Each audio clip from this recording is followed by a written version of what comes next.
Naomba fungua Biblia yako Injili ya Yohana sura ya 3. Tutasoma mistari 12 ya kwanza.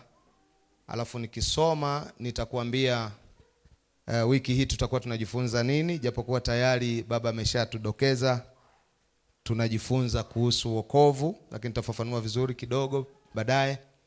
Lakini naomba uniruhusu nisome Injili ya Yohana sura ya 3 mstari wa kwanza hadi wa 12. Biblia inasema, basi palikuwa na mtu mmoja wa Mafarisayo, jina lake Nikodemo, mkuu wa Wayahudi. Huyu alimjia usiku akamwambia, Rabi, twajua ya kuwa mwalimu umetoka kwa Mungu, kwa maana hakuna mtu awezaye kuzifanya ishara hizi uzifanyazo wewe, isipokuwa Mungu yu pamoja naye.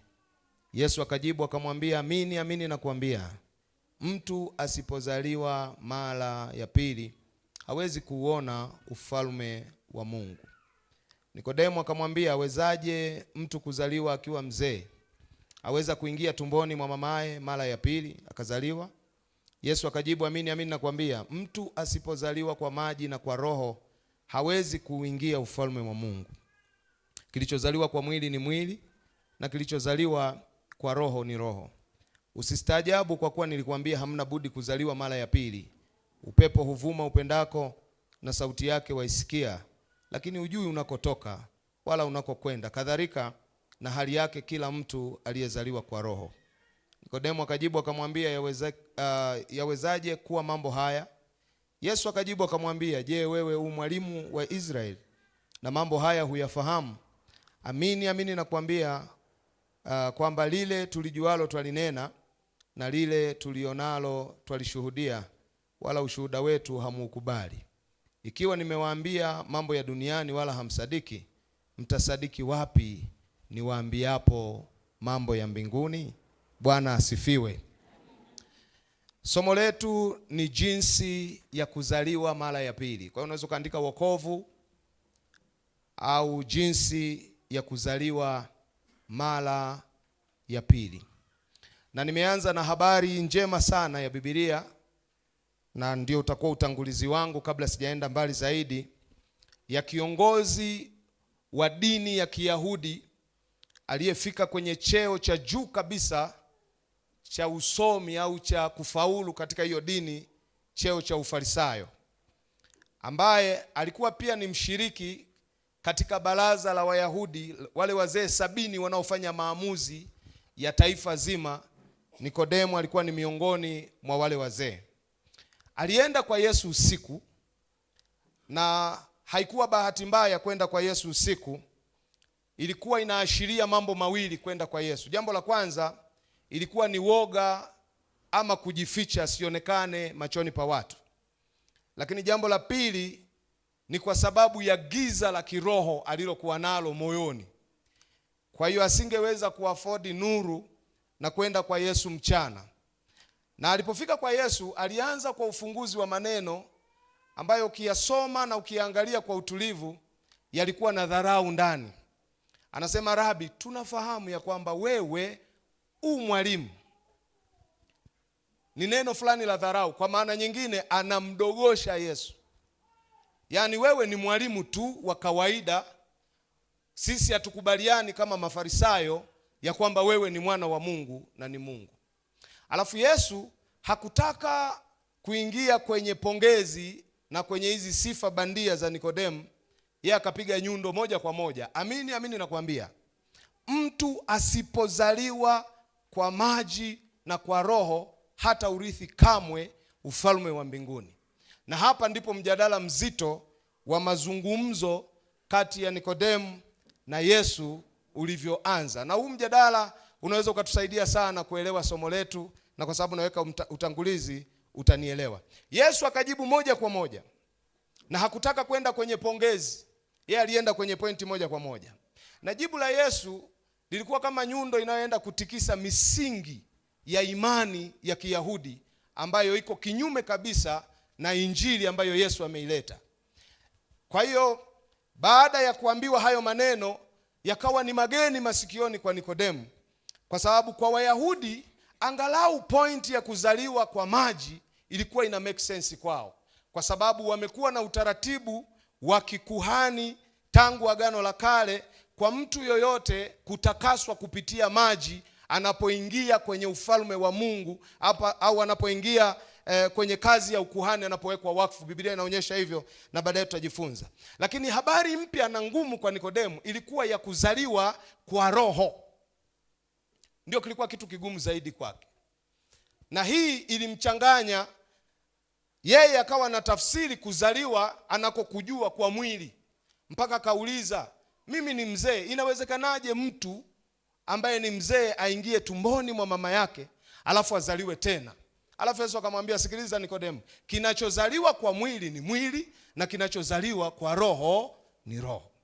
Bwana asifiwe. Bwana asifiwe. Sauti yako bado haitoshi. Bwana asifiwe. Na Yesu aliamua kueleza wazi tofauti hizi mbili, ya kuzaliwa kimwili na kuzaliwa kwa roho.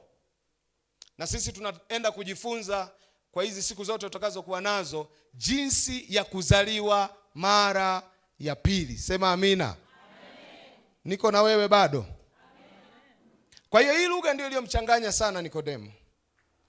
Na Yesu alipoona Nikodemu haelewi, akaamua kueleza tabia ya mtu anayezaliwa rohoni. Akasema, sikiliza Nikodemu, upepo uvuma upendako na unaenda kokote unakotaka wenyewe, lakini hakuna anayeweza kuuona upepo, ila athari za upepo unaweza kuziona. Akasema, ndivyo alivyo mtu anayezaliwa mara ya pili. Kwa lugha nyingine, kuzaliwa mara ya pili sio tendo mtu anaweza akajitahidi kibinadamu, isipokuwa tunaona athari kwenye maisha yake na tunajua huyu amezaliwa mara ya pili.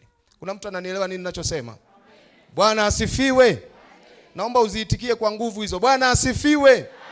Na huu ulikuwa ni mfano mzuri sana, Yesu akionyesha tangu mwanzo hali ya mtu aliyezaliwa mara ya pili. Unaweza ukamchukulia poa, ukamuona wa kawaida, ukamuona kama ni mdogo, ukamuona kama ni mzee, ukamuona kama hana maana, hana elimu au ana elimu kubwa.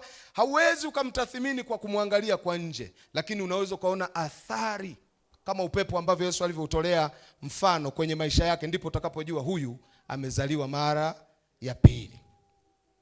Na Yesu hakuishia hapo, akamfokea Nikodemo, akasema, mwalimu mzima.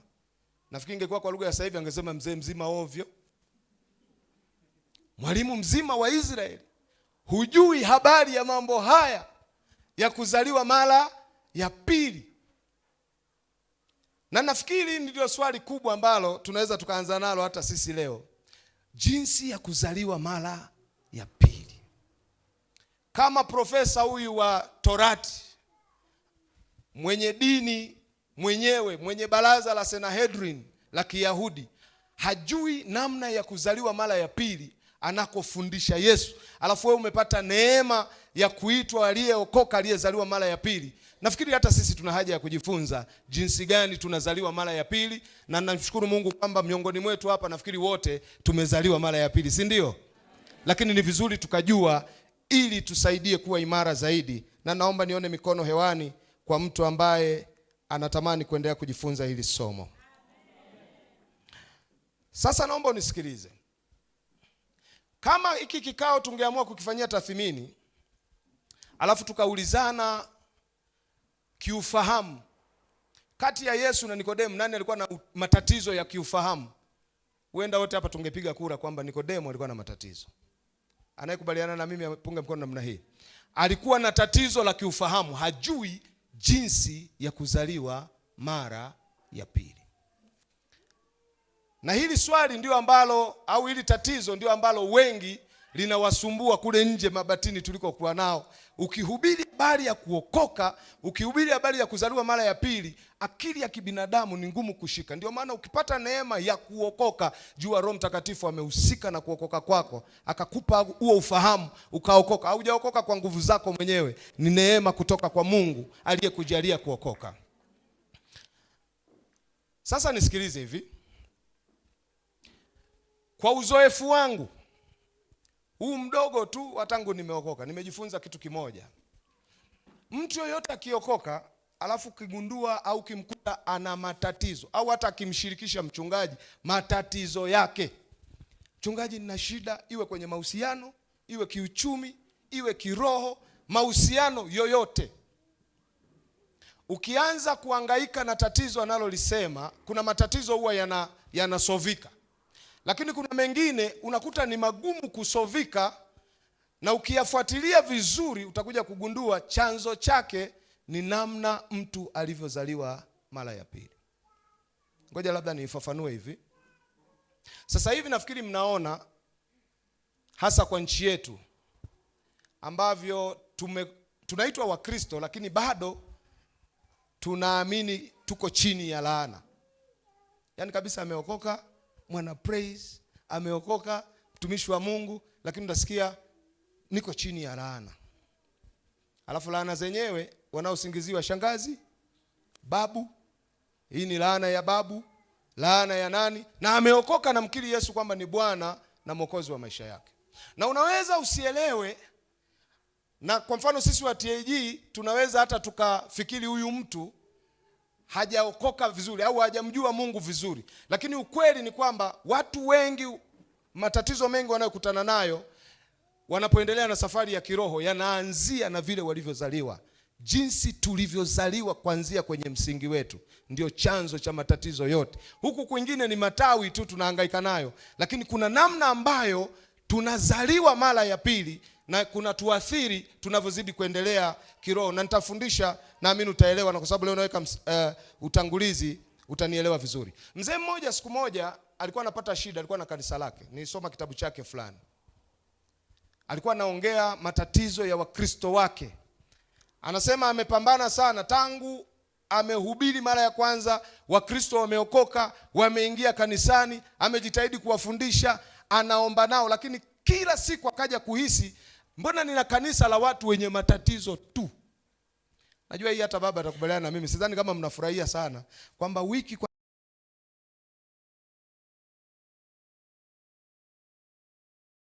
asilimia 99 ni kwa sababu wana nini? Wana matatizo. Sidhani kama wewe inafurahisha sana.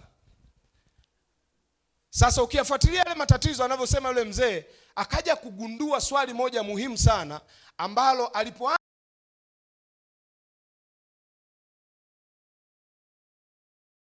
jibu na maisha yakaanza kwenda vizuri.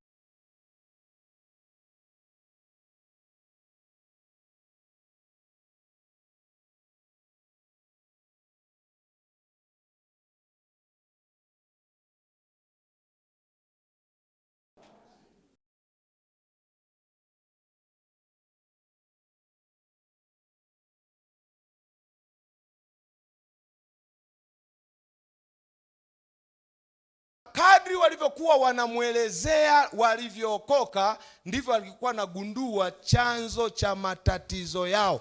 Kwa hiyo alikuwa hahangaiki na kushughulikia labda swala la ndoa, anaenda kuhangaika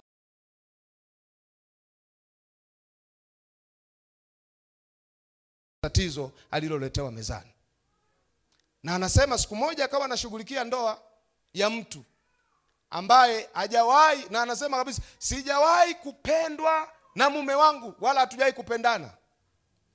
Alafu alipouliza hili swali akagundua kuna shida ya namna alivyoanza. Alafu akasema ni ngumu sana kumpenda mwanaume wako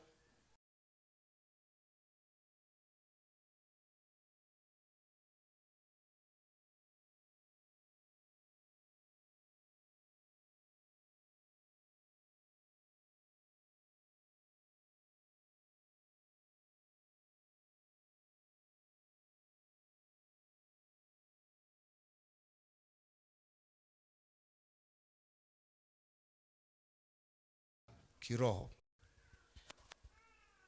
Mtoto anayezaliwa kimwili kikawaida, akizaliwa vibaya, ukuaji wake pia unakuwa mbaya. Wamama mnakubaliana na mimi? Yaani mtoto mchanga anayezaliwa, kuna mambo anayotakiwa kufanyiwa na mkunga katika ule mchakato wa kujifungua ule. Yakifanyika vizuri, anazaliwa vizuri na ukuaji wake unakuwa mzuri. Kwa hiyo kuna uhusiano kati ya ukuaji na hali ya mtu anavyokuwa na alivyozaliwa. Sasa vile vile inavyotokea kimwili ndivyo inavyotokea kiroho.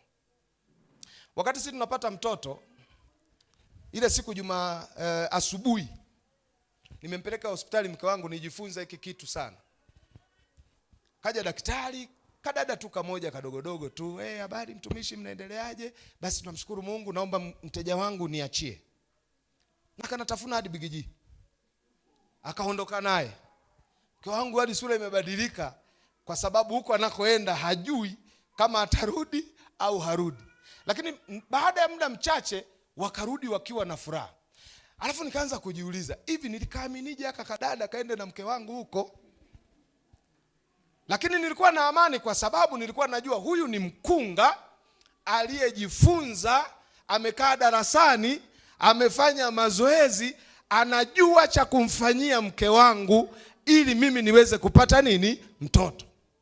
Na mtoto akatoka na afya, hakuna shida yote, na maelekezo yote mkunga alikuwa anasema ilikuwa ni amina, kwa sababu tunaamini ni mtu ambaye sio kishoka. Alafu likanijia wazo ovu. Nasikiaga TANESCO kuna vishoka. Hivi kwa mfano huyu angekuwa kishoka, piga hesabu, ndio usikie wale madaktari wamevamia hospitali, alafu kaenda kazalisha mtoto wangu. Nini kitu kinatokea?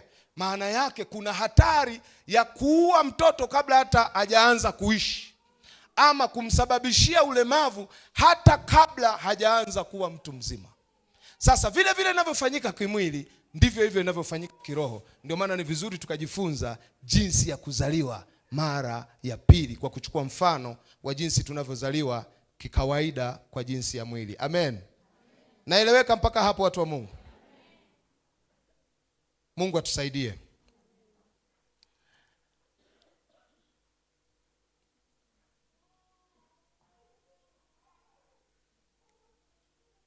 Sasa twende tujiulize swali moja au tutafakari kidogo. Alafu ujaribu kukumbuka ulivyookoka mara ya pili ulifanyiwa nini? Na hapa nitaenda kukuambia mambo 4 ambayo Biblia inataja kila anayezaliwa mara ya pili anapaswa kufanyiwa. Na wengi hapa nashukuru Mungu naamini mmefanyiwa. Na kwa nini tunajifunza hivi? Ili kama kuna moja wapo alijafanyika ama lilifanyika vibaya, unayo nafasi ya kurekebisha ili safari ya wokovu iende vizuri. Amen. Mzee mmoja aliwahi kumuuliza mkunga, naomba uniambie hatua gani zinafanywa ili mtoto azaliwe salama? Na alikuwa mchungaji, alikuwa ni askofu mzee. Alafu yule mkunga akamwambia hili swali ni gumu kidogo kulijibu, lakini naweza nikakwambia mambo machache. Akachomoa makaratasi 4 yenye maelezo. Alipompa maelezo anavyosema yule mzee, karatasi ya kwanza ikawa na maelezo ya namna ya kumfanyia mama mjamzito pale katoto kanapotoka, kale kachanga kanapotoka. Kuna procedure ambazo kama mkunga amefundishwa namna ya kufanya. Karatasi ya pili ikawa namna ya kumtenganisha mtoto na mama yake. Ndivyo alivyoandika. Ya tatu ikawa kumsafisha yule mtoto na kumfunga nguo, sijui taulo. Ya 4 ni kuhakikisha mtoto amelia.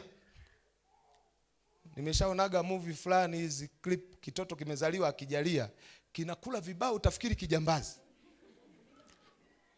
Unaweza ukafikiri mtu anaua. Siku moja nikauliza, sasa huyu si anaua? Akasema hamna, ako kanatakiwa kalie, kasipolia yani yako maana yake akajazaliwa bado vizuri. Bwana asifiwe. Sijui kama unaelewa hizo hatua 4 alizozisema. Alipozitaja yule askofu akamuuliza tena, ni hatua ya ngapi kati ya hizo 4 ambazo sasa unaweza kama mkunga ukasaini kwamba sasa mtoto amezaliwa na ukamkabidhi kwa mama yake? Akamuuliza, je, ni hatua ya kwanza? Akasema no, ikifanyika hatua ya kwanza peke yake pasipo ya pili, kuzaliwa huko kunakuwa kujakamilika. Ikifanyika ya kwanza na ya pili, ikarukwa ya 3 na ya 4, huyo mtoto atakuwa na shida na anaweza siishi. Zikifanyika 3 ikabaki 1, bado kutakuwa na tatizo. Alafu yule mkunga akahitimisha kwa kusema jambo la muhimu ambalo mkunga anahakikisha ni kwamba amefuata utaratibu wa hatua zote 4 na kuhakikisha mtoto ni mzima. Ndipo tunasema sasa mtoto amefanyaje? Amezaliwa. Sasa huyo ni mkunga wa kibinadamu tu wa kawaida. Niliporudi kwenye maandiko nikashangazwa na kitu kimoja cha ajabu sana. Nilipokuja kugundua katika kuzaliwa mara ya pili, Yesu anaposema kuzaliwa mara ya pili, au Biblia inaposema mtu akiwa ndani ya Kristo amekuwa kiumbe kipya, ya kale yamepita, au pale tunaposema tumeokoka, Biblia haijawahi kumuita mtu aliyeokoka pasipo kufanyiwa hayo mambo manne anapookoka. Jambo la kwanza unaweza kaandika sasa, ambalo linahusu kuzaliwa kiroho sasa. Jambo la kwanza ni mpaka huyu anayezaliwa akubali na awe tayari kutubu. Hebu wote useme kutubu. Hiyo ni hatua ya kwanza. Ni sawa na mtoto anapotoka tumboni, kachanga kanapotoka tumboni mwa mama yake, hako kamekubali kutubu, kamekubali kutoka kwenye maisha ya tumboni, sasa kamekuja maisha ya nje ya hadharani. Kametoka kwenye maisha ya vificho ya tumboni, kamekuja kwenye maisha ya hadharani ili kaitwe na kenyewe katoto. Hiyo ni hatua ya kwanza. Hatua ya pili ni kuamini. Na tutaenda kukagua vizuri sana, tutafanya survey kwenye Biblia tuyaone haya vizuri. Na naamini nitaenda taratibu ili uweze kunielewa.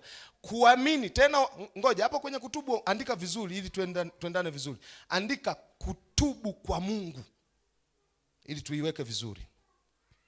Kutubu kwa Mungu. Hiyo kwa Mungu muhimu sana, utanielewa baadaye. Hatua ya pili, kuamini katika Yesu. Sio kumwamini Yesu, kuamini katika. Usisahau neno katika, ni muhimu sana. Kuamini katika Yesu. Hatua ya tatu ni kubatizwa kwa maji. Au unaweza ukasema ubatizo wa maji, kubatizwa kwa maji. Na hatua ya nne ni kupokea Roho Mtakatifu. Hizi ndio hatua ambazo kila aliyeitwa ameokoka ndani ya Biblia, Agano Jipya, kila utakayemsoma kuanzia kitabu cha kwanza cha Mathayo mpaka Ufunuo, akaonekana ameokoka. Alikuwa anamaanisha amezaliwa mara ya pili. Ilikuwa inamaanisha, maana yake ametubu, ameamini, amebatizwa na amejaa Roho Mtakatifu. Kikirukwa kimoja kati ya hivyo, hawakuwahi kumuita huyu mtu ameokoka, wala hawakuwahi kumuita amezaliwa mara ya pili. Kwa sababu wao wokovu ulikuwa kama nitolee mfano wa silinda za gari. Wale ambao tuna magari, gari nyingi zina silinda 4. Mzee ile Morano ile ndio unifanyia kitu kimoja cha ajabu. Wewe unafahamu wakati niko Kinyerezi pale. Yaani kamuinuko kadogo hivi. Tena siku hiyo nimejigamba nyumbani nikasema leo nawatoa out usiku, wameoga, wamejiandaa na hawajala. Unajua kuna watu ukiwaambia nawatoa out hawali, ili wakakukomeshe vizuri huko. Alafu nimebeba familia nzima, kamuinuko kadogo, gari kanisaliti. Na kanyaga mafuta, mungurumo mkubwa, kelele nyingi, ila mwendo hamna. Alafu nikajifunza kitu pale pale. Kumbe unaweza kuwa na gari nzuri, linaonekana vizuri, lakini halifanyi kazi vizuri. Na ilikuwa ngumu kuaga siku hiyo, nikaonekana nimefanya ujanja. Baada ya kuambia jamani, kama mnavyoona, nafikiri tuahirishe tu, tutafanya siku nyingine. Na ukimwahirishia mtu nyama, alafu wengine tumeoa Wachaga nyama tena ya au.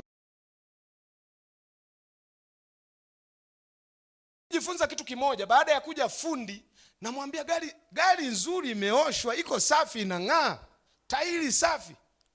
Ukikanyaga mafuta, kelele nyingi, mwendo hamna. Si unaanza kupata mfano. Fundi akaja kuniambia, hii gari yako haichomi. Si ndio tunavyosemaga lugha zetu za haichomi. Akaniambia ina silinda hii ndio inayochoma, 3 hazifanyi nini. Alafu nikajifunza kumbe naweza nikaokoka, alafu silinda 3 zikawa hazichomi, ikawa inachoma 1, wengine zinachoma 2, wengine zinachoma 3, wengine zinachoma zote 4. Sasa angalia tabia ya ambaye inachoma 1. Yaani ukimsogelea moshi, ukimsogelea kelele. Yaani hata akipita kwenye kamuinuko kadogo, nakufa, Yesu nakufa, usipojitokeza najinyonga. Unajua tu huyu anachoma silinda ngapi? 1. Na moshi mwingi. Umeanza kunielewa ninachosema?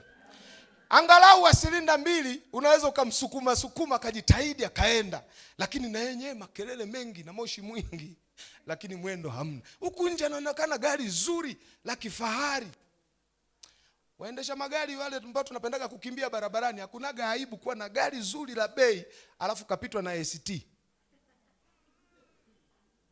Ni bora uwe ST inayochoma silinda 4 kuliko kuwa na Range Rover inayochoma silinda ngapi? 1. Kwa sababu wewe ili uende itabidi usubiri mteremko. Na ile gari na mimi nilikuwa nafanyaga hiyo michezo. Nikiona kule kuna mlima nalichochea huko. Sasa shida nikikutana na tuta likapunguza ule mwendo wangu, najilaumu kwa sababu likienda katikati ya mlima linaanza kurudi nyuma. Kwa hiyo inabidi ukajikoki tena. Unajua ndio viroho vingi viko hivyo. Na tunaanza kujiuliza, huyu Mkristo mbona haendi mbele? Mbona makelele mengi? Mbona akui? Anaombewa, anahangaika, na anaweza hata kahangaika katoka TJ kaenda huko akazunguka huko, kumbe shida unahangaika bure. Swala ni ulizaliwaje mara ya pili? Silinda zote zinachoma? Muulize jirani yako, zinachoma zote? Hapo ndio shida ipo. Kwa hiyo kumbe mimi mpaka nasemaga hili somo natamani kama tusimamishe kila kitu, alafu tukumbuke tulikoanguka tukatubu. Tuanzie mwanzo kule kuanza kujikagua. Hivi nilivyookoka nilianzaje? Je, kwenye haya mambo 4 kwenye toba nilitubu? Ninavyosema namwamini Yesu, imekuwaje? Namwaminije? Na bahati nzuri tutajifunza vizuri, ndio maana nataka niende taratibu.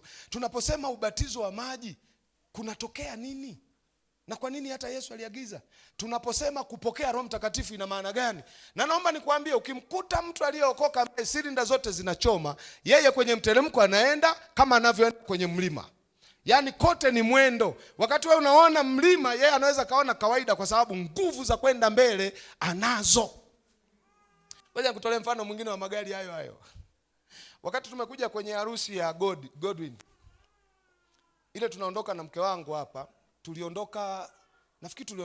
tulikunywa hadi chai. Tulilala tukaondoka karibu saa 4 saa 5 hivi. Lakini kuna ndugu yetu mmoja ambaye alikuwa jirani yangu Dar es Salaam, alikuja huku Mbeya kununua gari, ila alinunua gari bovu, ilikuwa Ateza. Akaja kununua kwa mtu. Yeye aliondoka jana yake saa 2 usiku. Sisi tumeondoka saa 5, nafikiri tuondoka saa 5 hapa. Sasa gari yetu inachoma silinda zote. Ile Ateza ile nafikiri hata moja ilikuwa inachoma labda hata hiyo moja ilikuwa haichomi kwa ukamilifu. Ninapanda mlima wa Mafinga pale. Yaani gari inaenda, ule ni mlima mrefu lakini inapita kama tambalale. Naona jamaa ananipigia honi kwa. Kumbe nimempita. Alafu mke wangu anasema, "We, yule mbona kama rafiki yako?" Nikasema, "Haiwezekani akawa yeye. Ameondoka jana saa 2." Kumbe ni yeye kweli. Alikuja kufika Dar es Salaam nafikiri kesho kutu. Kwa sababu akienda inabidi asimame atafute, kuna mafundi jirani hapa. Sasa nataka uwe unachukua hii mifano. Wokovu wako unatembea na spana au unatembea na maji ya kujazia njiani, ama unatembea na tairi, ama unatembea na, unajua mtu ambaye ana uhakika na chombo chake wakati mwingine hata uwezi kukuta hata nini ile jeki. Angalieni gari nzuri zote, akipata hata pancha, una jeki hapo shangaa sina, una mnyororo sina. Siku moja gari imenizimikia Mikumi. Baba ndio anafahamu safari zangu. Saa 9 usiku kwenye yale matuta kuna vituta vikorofi. Gari mpya. Naenda kwa gari imezima. Sina jeki, sina spana, yani sikuwa na hata panga sina. Akaja Msamaria mwema, kumbe ameniona nilimpita kule nyuma. Akaita, "Mtumishi, hapo ni hatari sana. Acha gari yako nyuto," kwa sababu mbele kulikuwa na tembo. Sasa tunafanyaje? Akaniambia, "Okay, naomba nikuulize, una mnyororo? Ile kamba ya kuvuta?" "Sina." "Kwa nini imezima?" "Sijui." "Umeangalia terminal?" Kipindi hicho hata terminal ndio nini? Yaani unaendesha gari terminal. Nimeangalia ziko vizuri lakini kiukweli nilikuwa sijui hata terminal ni nini. "Sasa ndakusaidiaje?" Kaambia, "Niombee." Kwa sababu sasa kwa nini niliondoka vile? Kwa sababu nilikuwa na uhakika gari inachoma, silinda zote, tairi ziko vizuri, nina uhakika wa nini? Wa safari. Kwa Mungu atusaidie tusiwe na wokovu wa kubeba vidonge na spana za kutembelea njiani. Tunahitaji kuchoma silinda zote, na ili tuweze kufanikiwa lazima tujue namna gani tumeanza tangu mwanzo. Amen. Kuna mtu ananielewa nini ninachosema? Bwana asifiwe. Sasa unaweza ukafananisha zile hatua za wokovu na kuzaliwa kwenye mambo yafuatayo. Kwa mfano, toba inafanana na mtoto anapotoka tumboni, si ndio? No, toba tufananishe na kukata kitovu, si ndio? Tunapokata kitovu maana yake tunatenganisha maisha ya mama na mtoto wawe watu wawili tofauti, si ndio? Kuamini tunaweza tukachukua ile hatua ya kutoka tumboni, kutoka gizani kuja nuruni. Kubatizwa tufananishe na mtoto anaposafishwa. Alafu vile kukapiga katoto mpaka kalie ni kujaa Roho Mtakatifu. Umenielewa mpaka hapo? Sasa hebu twende tujadili kikawaida. Kwa mfano, katoto kamesukumwa kakazaliwa. Kanakatwa kitovu kakagoma. Hakikatiki. Nini kitakachotokea? Maana yake mama na mtoto muda wote watakuwa pamoja. Sasa mchukulie mama ni ulimwengu, alafu mtoto ndio kiumbe kipya. Alafu kitovu kimegoma kufanyaje? Kukatika. Unaipata hiyo picha? Nini kitakachokuwepo? Si itakuwa bonge la movie hiyo. Wako wameunganishwa, wako pamoja. Ulimwengu na aliyezaliwa upya wanatembea pamoja. Wanaingia kanisani pamoja, wanatoka mtaani pamoja kwa sababu bado wameunganishwa. Kwa hiyo toba, tunaposema lazima mtu atubu, ni sawa na tunapokata kitovu kutenganisha maisha ya zamani na maisha mapya. Vipi kwa mfano kakazaliwa katoto wa mama, nafikiri hapa mtanijibu vizuri. Alafu tu kuna mama mmoja akasema sijisikii kukaogesha, sikaogeshi. Ukikutana nako hako katoto, na vile tutoto tukizaliwa tunavyokuwa na sura mbaya, alafu bado akajaogeshwa. Nataka ndio uchukue picha ya kiroho yani, afu jipigie hesabu. Wewe ndio umezaliwa mara ya pili, umegoma kuoga. Mbinguni ndio unaonekana hivyo, kitoto kimezaliwa kina sura mbaya na kimegoma kusafishwa. Kimegoma ubatizo. Sinaongea lugha ya kawaida kabisa. Na hapa naamini naongea pia na waongofu wapya, si wapo? Vipi umezaliwa umegoma kulia? Ndugu yangu, utakula vibao kwa sababu mkunga hata kubali. Na wakunga hapa si unajua ni mchungaji. Utakula vibao mpaka ulie aba. Ndipo atasema sasa huyu amezaliwa mara ya ngapi? Ndio maana unaweza kawa na msharika kanisani mpaka anaanza kusema mchungaji anipendi, ameniwenga. Waje kusema ameniwenga. Kwa sababu unakula vibao, kila akikuangalia naona hulii aba, wewe una roho vibao kikutana. Mbona wengine anawasema vizuri, mimi kubali hivyo vibao. Unachotakiwa ni kujaa Roho Mtakatifu mpaka ulie. Mungu tusaidie. Naamini mfano umeeleweka vizuri. Hebu ngoja niendelee mbele kidogo. Nilikuwa najaribu kuwaza nini kinachotusumbua sasa hivi. Baadaye utanielewa vizuri nitakapoanza kutembea kwenye maandiko. Moja ya tatizo kubwa, na hapa nitasema najua mzee ni baba yangu kwa ananielewa. Labda nianze kwa kusema hivi. Mimi niliokoka na miaka 12 na ninajua mwenyewe nilikokokea. Niliokoka siku ya Jumanne saa 9 jioni. Alafu nilipouliza sasa kinachofuata, wakasema hicho kitabu ulichoshika Biblia ndio uwe unasoma, alafu uwe muombaji sana. Yaani ndio fundisho la muongofu mpya. Alafu nikaondoka zangu. Kwa baadaye nikawa naendelea na wokovu, lakini hivyo hivyo wakubangaiza. Yaani umeokoka lakini hujui unakanyaga wapi, unaenda wapi, unafanya nini. Sawa, sio kwamba hakukuwa na mafundisho, yalikuwepo, lakini baadaye nilipoanza kusoma maandiko ndio nikaja kugundua kuna kitu nilipunjwa kuanzia mwanzo. Na inawezekana wengi sana tuna struggle kiroho kwa sababu kuna vitu tulipaswa kufanyiwa tangu mwanzo havikufanyika sawa sawa. Wakunga wetu waliotuzaa mara ya pili hawakufanya. Ndio maana mshukuru Mungu umeokoka juzi Mabatini, alafu leo umeandaliwa kongamano. Maana yake tuna mkunga mzuri anayejua cha kuwafanyia watoto wanaozaliwa mara ya pili. Na ndio maana sasa lazima ukubali kujifunza na kufuata maelekezo. Sasa miaka yote nikawa mtu wa maswali. Unaingia hadi kanisani. Hivi jamani, umewahi kuingia kanisani wewe wenzako wamejaa roho wananena, alafu wewe unene? Hivi unajua ibada zinavyokera? Kuna mwenzangu umewahi kumkera?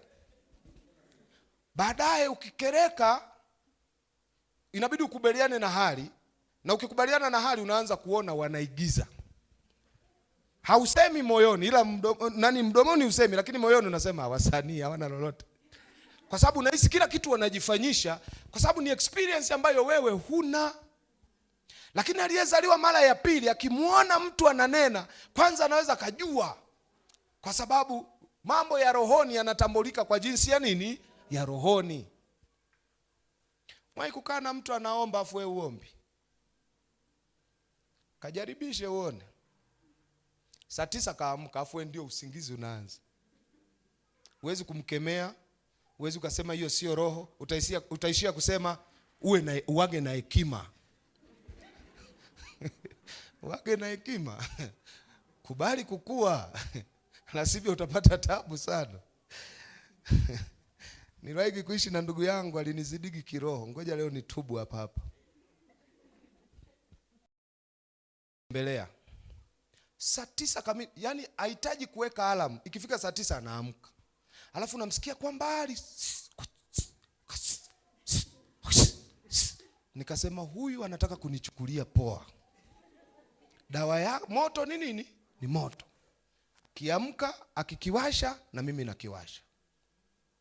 Siku moja tumekiwasha, nikafikiri moyoni nimeomba masaa 3. Kabisa najua mpaka hapa nafikiri tunaelekea saa 11 asubuhi. Nilipokuja kuangalia nikagundua nimeomba dakika 7. Alafu unamsikia jamaa ndio kwanza biashara inafanyaje? Inaanza. Unalala, unaamka, yumo. Na ukiamka sasa ya kupretend, unahisi hadi maneno yako anayanyakua, kwa sababu kabla hujasema neno yeye anawahi. Ukitaka kubadilisha yeye kawahi. Yaani anaaga anasema narudi nyumbani, unamshukuru Mungu na unafurahi. Sio kwa sababu nyingine, unaona angalau aende tu nijipange upya. Na mimi ninaongea na watu hapa mpaka mchungaji akiitisha maombi unakuta mtu anaumia moyoni. Sema sasa inabidi tuwe na hekima.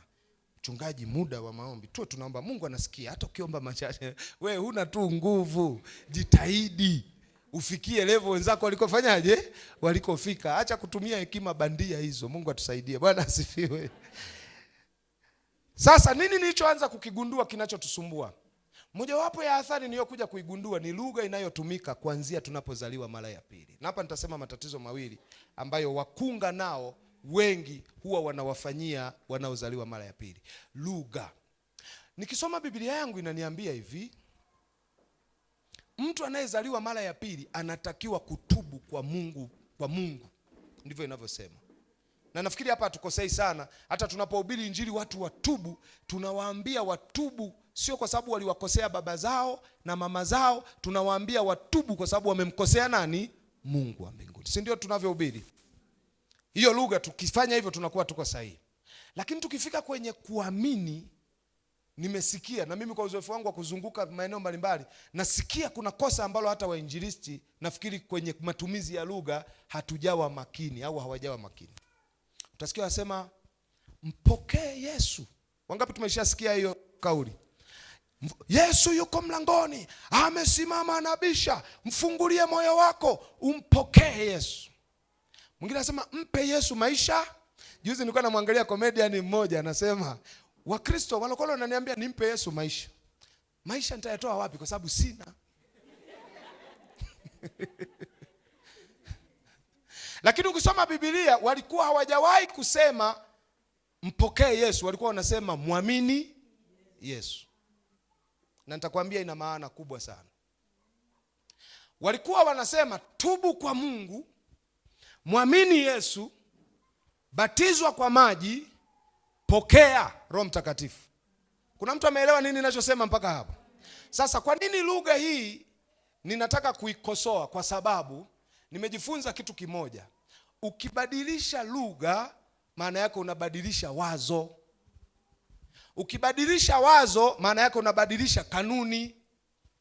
Kwa hiyo haimaanishi tunapokosea na kumwambia mtu mfungulie Yesu moyo wako aingie, tukawa tofauti na kile Biblia ilichokuwa wenzetu wanahubiri kwamba muamini Yesu nawe utaokoka, haimaanishi Yesu atuokoi, lakini inamuathiri anayeokoka.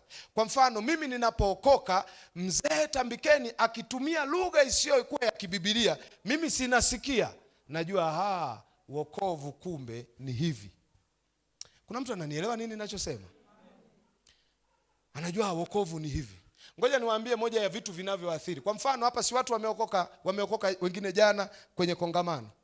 Wasubirini hawa watu wakiendelea baada ya mwezi mmoja, watafuteni vizuri, wasikilizeni wanavyoomba. Utakuja kugundua wote wanaomba kama anavyoomba mzee Tambikeni.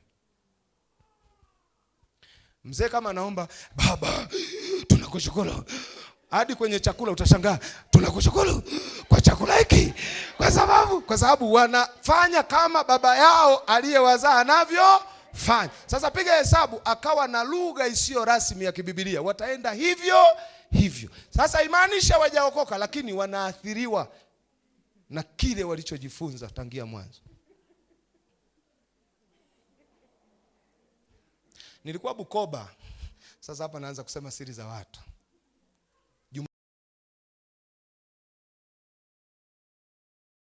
Omba pointi zikaisha, nikatulia. Jirani yangu nikasikia anapiga story. Sikusahi maombi yake. Na baadaye nilivyoenda kuuliza nikaambiwa ndivyo alivyo. Anapiga story za kilichokuwa kinaendelea. Nafikiri jana sijui. Anasema sasa huyu alikuwa anamaanisha nini hapo? Alafu anafanya kabisa kidole hivi. Yaani kama vile anaongea na mtu. Sasa ikanichanganya kidogo, nikamtazama mhubiri mwenzangu aliyekuwa pembeni, kumbe naye anasikia. Alafu wote tukashika midomo tukacheka. Sasa baadaye tunaulizana, ulikuwa unamsikia? Asema nilikuwa namsikia. Tukawauliza wenyeji, wakasema huyo jamaa aliwahi kukataliwa na binti.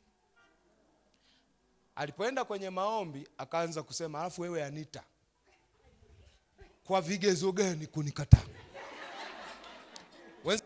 Wako kwenye nini? Kwenye maombi. Sasa katika kujadiliana, mimi nikasema huyu ameokokea wapi? Wakasema alikuja sijui kutoka sehemu fulani. Nikasema mtafuteni mtu ambaye alimuongoza kwa Kristo, mtakuja kukuta na tabia kama hizo. Kuna mtu ananielewa pointi yangu ninayozungumza? Bwana asifiwe. Ndio maana wale mnaopewa kulea washarika, wakitokea ni wabovu, baba tusilaumu washarika, tulaumu aliye walea. Kwa sababu wataanza kuvaa kama wewe, kuongea kama wewe, kuomba kama wewe, kutoa kama wewe. Ndio nashangaa tu ghafla kasharika nako kamekuwa kana harakati. Kumbe tuliyempa kulea mwongofu mchanga mwana harakati. Kinaumana kanisani. Si kama yuko juzi tu akashikiki. Kwa sababu ya lugha isiyo rasmi ya kibibilia tunayoweza kuitumia. Kuna mtu ananielewa nini ninachosema? Lakini tatizo lingine la wakunga ni haraka. Hebu tuseme haraka. Nafikiri tunazaliwa kiroho kwa haraka sana. Yaani chap chap, voda faster. Kama wenzetu kuzaliwa mara ya pili ulikuwa mchakato unaohusisha mambo manne, maana yake inahitaji muda mtu kuzaliwa mara ya pili. Sasa huwa na wazaga, na hapa mtanisamee, wanaotaka kumpa Yesu maisha anyoshe mikono, wananyosha. Wapite mbele, wanapita. Fuatisheni sala hii tunaomba. Sasa mmeokoka. Umeiona hiyo statement? Sasa mmefanyaje? Mmeokoka. Alafu wanaondoka wanasema sasa tumeokoka. Huyo mtu mkimwokokesha haraka namna hiyo, baada ya muda mkimuita kwenye ubatizo, anaweza asielewe umuhimu wa ubatizo. Huyo mtu asipokaa kujifunza, kwa sababu mimi naamini wale waliokoka kwenye mkutano, hiki tunachofanya ni sehemu ya mchakato wao wa kuendelea kufanyaje? Niitikieni hapa nijue tuko pamoja. Kuendelea kuokoka, si ndio? Sisi tuliokoka miaka ya nyuma, hiki tunachofanya hapa kujifunza ni sehemu ya mchakato wetu wa kuokoka. Sasa tukisema pale tulivyopita mbele, sasa umeokoka, nenda. Hujamfundisha namna ya kutubu. Hujamfundisha namna ya kuamini. Hujamfundisha au hujamuongoza kwenye ubatizo. Na hujamuongoza kupokea Roho Mtakatifu. Anaweza akaishia kwamba kuokoka ni kupita pale mbele, watu wakiwa wengi, alafu wanakuimbia na kawimbo, alafu wengine wamefumba macho, wewe umenyoosha kama mkono, alafu unaombewa sala ya toba, unaambiwa sasa umefanyaje? Umeokoka. Na nafikiri ndio maana sasa hivi tumekuwa na waliookoka wengi kwa maana ya quantity, lakini quality ya wokovu ni ndogo. Nimeona hapa mama zangu tu ndio wametikisa kichwa, kwa sababu hiki ninachoongea kwa miaka waliookoka, huenda walichokuwa wanakiona nyuma sicho wanachokiona sasa. Na najua hata ukiwauliza wachungaji, ile miaka yenu mnakoka ya 80, ya 90, wokovu wenu na sisi tunavyookoka. Sisi tunapitaga mbele pale hadi tunatafuna bigiji. Baba, mlikuwaga mnaokoka hivyo nyinyi? Unapita mbele unatafuna mahindi. Sema Bwana Yesu. Bwana, afu unakuta kuna kakielele kamoja kameshika maiki kamekimbia ili tupate na clip. Sema Bwana Yesu. Unasikia Bwana Yesu. Mimi ni mwenye dhambi. Futa jina langu. Afu kuna wengine hata wasema vizuri. Ndio tumeokoka hivyo. Imeisha. Alafu tunajazwa kanisani, tunaendelea na wokovu. Shida ikitakapoanza milima, yatakapoanza mabonde, ndio tunakuja kugundua kuna kitu hakiko sawa. Kwa nini? Kwa sababu huenda tuliivisha haraka. Na nafikiri haraka haijawahi kuwa na baraka. Hata mifumo ya serikali wakianzishaga program zile sijui za tunataka sijui big results now.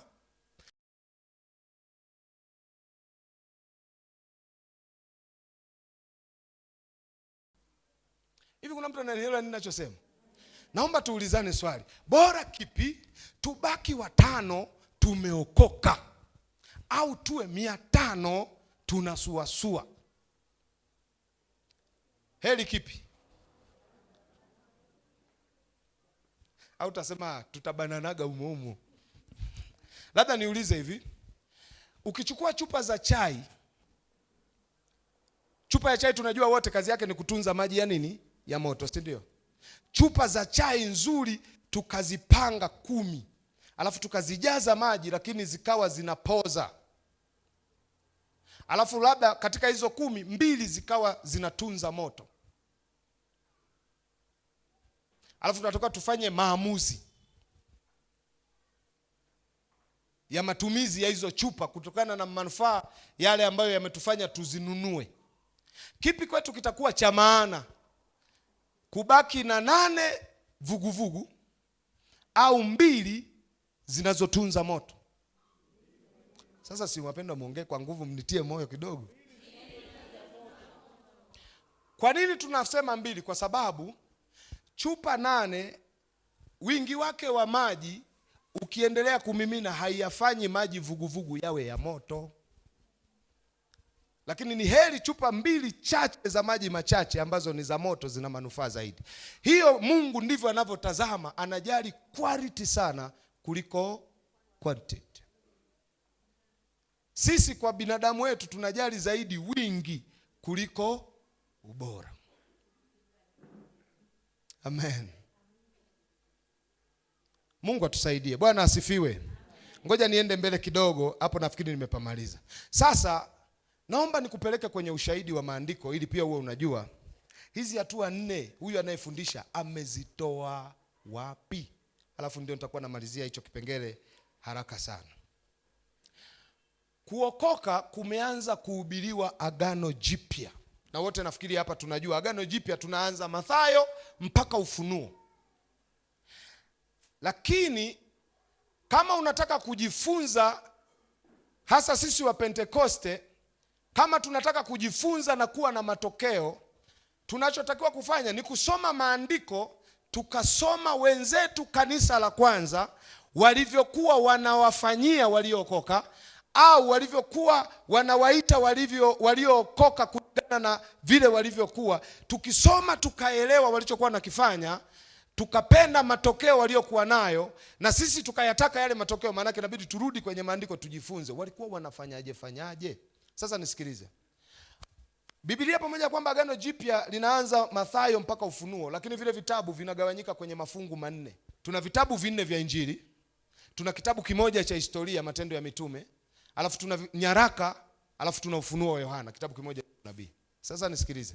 Je, tutumie mtiririko gani au vitabu gani kujifunza kutoka kanisa la kwanza lililokuwa na watu waliookoka ambao akisema ameokoka na matokeo yanaonekana.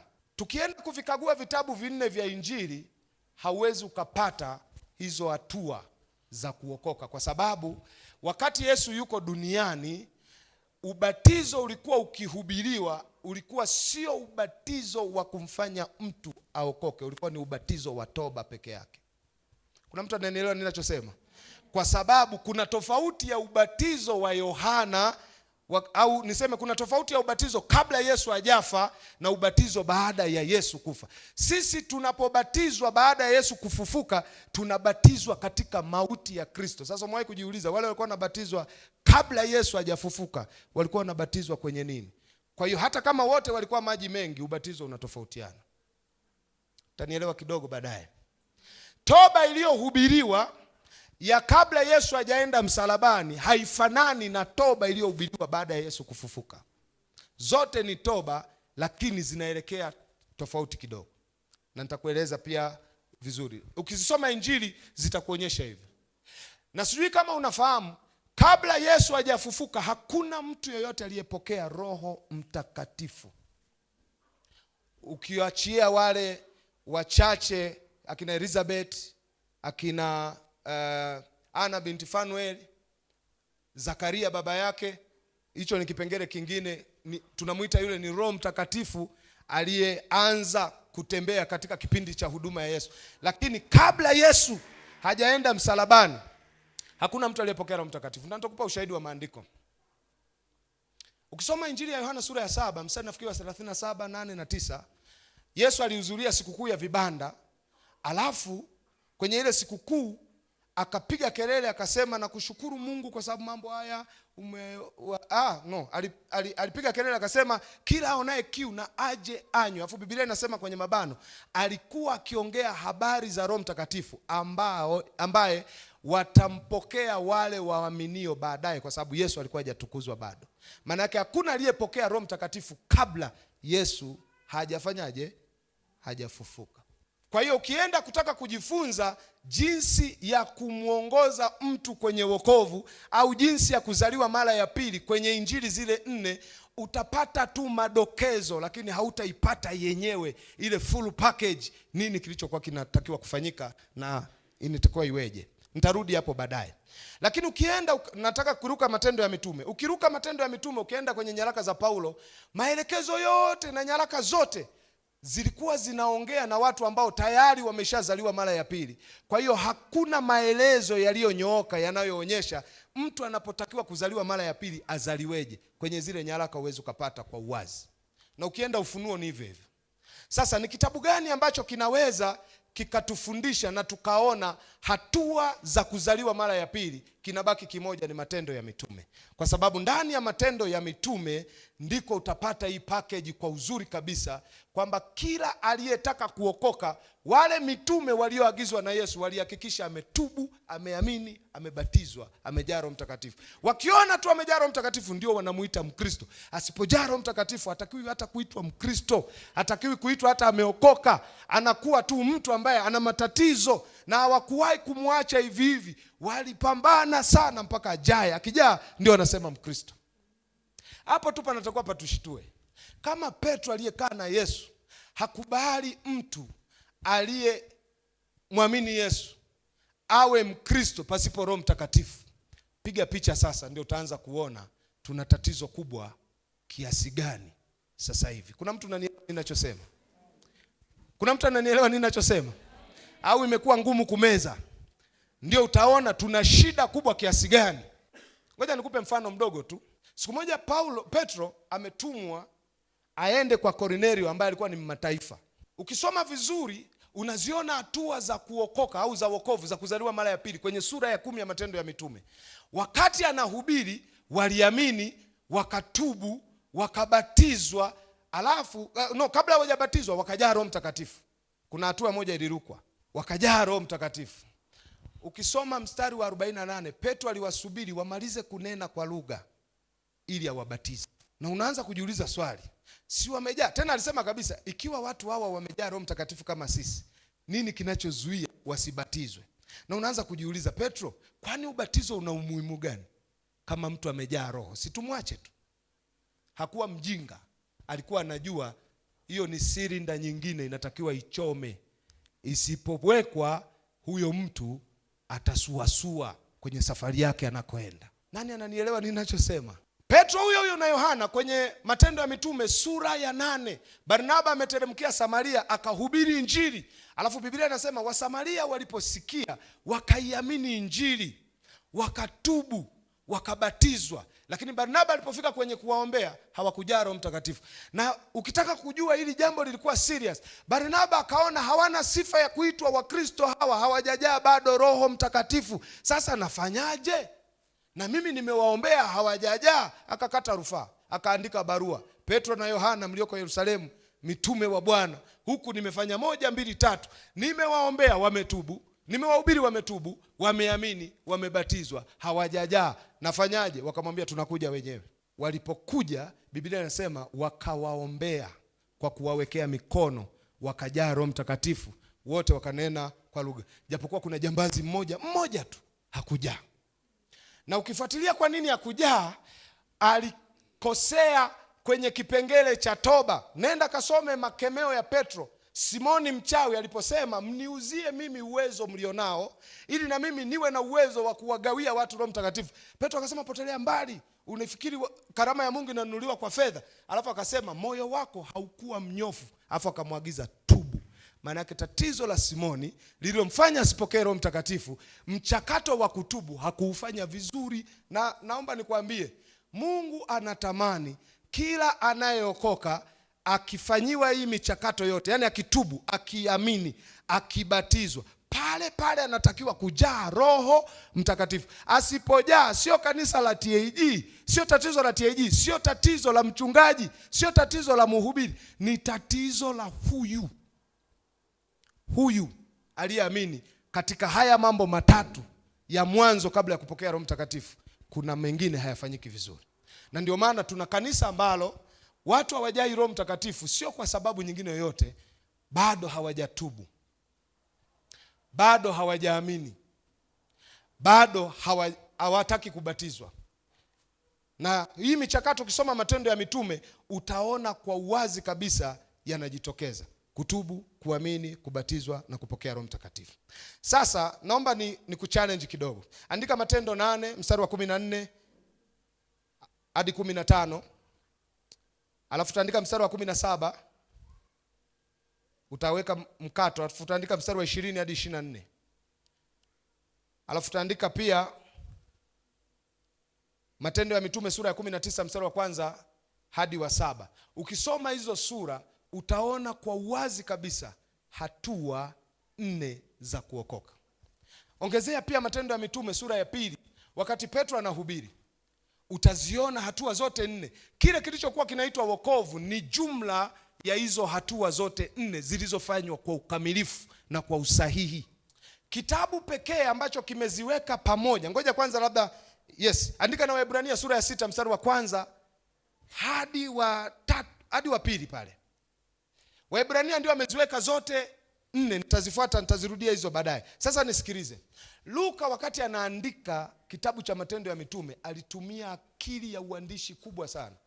Alikuwa akiorodhesha hizi hatua, haziweki zote pamoja. Anaporipoti kuhusu watu kuokoka, alikuwa asemi hivi: Petro alipohubiri watu 3,000 wakatubu, wakaamini, wakabatizwa, wakajaa Roho Mtakatifu. Alikuwa haziweki pamoja.